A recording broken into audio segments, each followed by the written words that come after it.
Halo semuanya, selamat datang di channel tentang diri. Perkenalkan saya Randy Foss.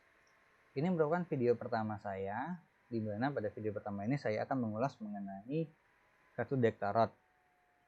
Sejarahnya tidak diketahui secara pasti, namun konon katanya kartu deck tarot ini pernah ditulis di lembaran pada zaman Khilafah Iskandaria dan masih tersimpan rapi serta menjadi penelitian pada zaman khilafah tersebut.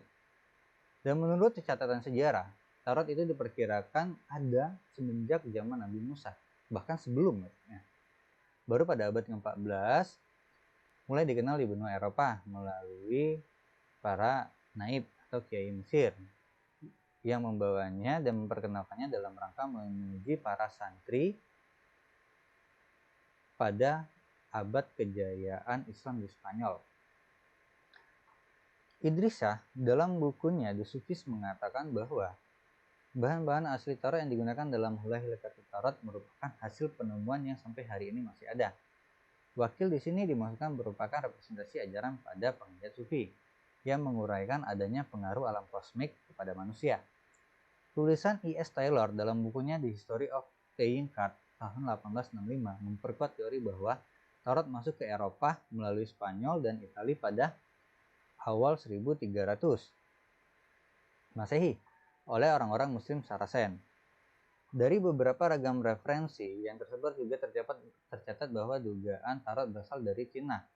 Dan teori bahwa tarot itu berasal dari Cina banyak yang memperkirakannya sudah ada sejak tahun 10 hingga 12. Kartu tarot ini berasal dari Cina dan Korea berdasarkan desain uang kertas. Hampir dapat dipastikan perkenalan tarot yang lebih intens karena peran para Gypsy yang meninggalkan India ke Mesir, Fez, Maroko, dan diikuti kemudian jejak para Sufi dan penganut Kabbalah pada zaman Nabi Musa. Para Gypsy tersebut kemudian hidup mengembara secara cerdas di Eropa dan Asia. Sampai pada saat ini dokumen asli ke-22 arkana utama tarot masih tersimpan di Museum Kota Fez, Maroko. Tarot kemudian berjaya di Italia bagian utara pada awal abad ke-15 Masehi melalui jasa penciptaan keluarga bangsa Visconti Sforza pada tahun 1432 hingga 1440 yang menciptakan desain kartu tarot sesuai dengan cita rasa yang berkembang saat itu dan juga sebagai hadiah istimewa untuk pernikahan putra-putri mereka. Pada akhir abad ke-18, tatkala terjadi revolusi Prancis, seni membaca tarot berkembang dengan pesat karena kondisi negara yang pada saat itu serba tak pasti, sehingga ini membawa keberuntungan bagi Etailla dan Madame Lenormand yang menciptakan beragam desain tarot yang kemudian menjadi bahan rujukan sampai hari ini.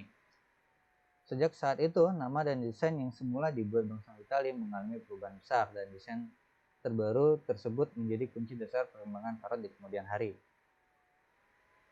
Lalu abad ke-20 semakin berkembang dengan perkenalan berbagai kumpulan desain tarot yang diterbitkan oleh negara Inggris dan Amerika berdasarkan kebudayaan mistik barat.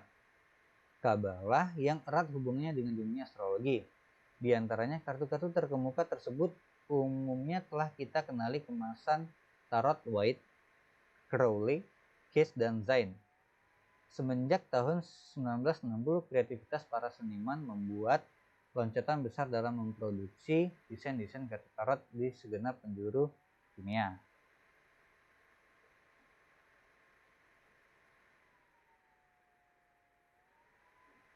Belum lagi terhitung para seniman yang menerbitkan kartu tarotnya secara sangat pribadi.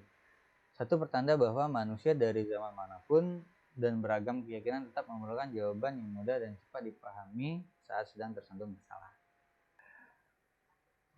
Demikian penjelasan dari sejarah dan teori kemurnian kartu tarot itu sendiri hingga masuk ke Indonesia. Dan informasi ini saya dapatkan dari artikel tarot.id, di mana saya mulai belajar untuk memahami makna daripada kartu tarot itu sendiri.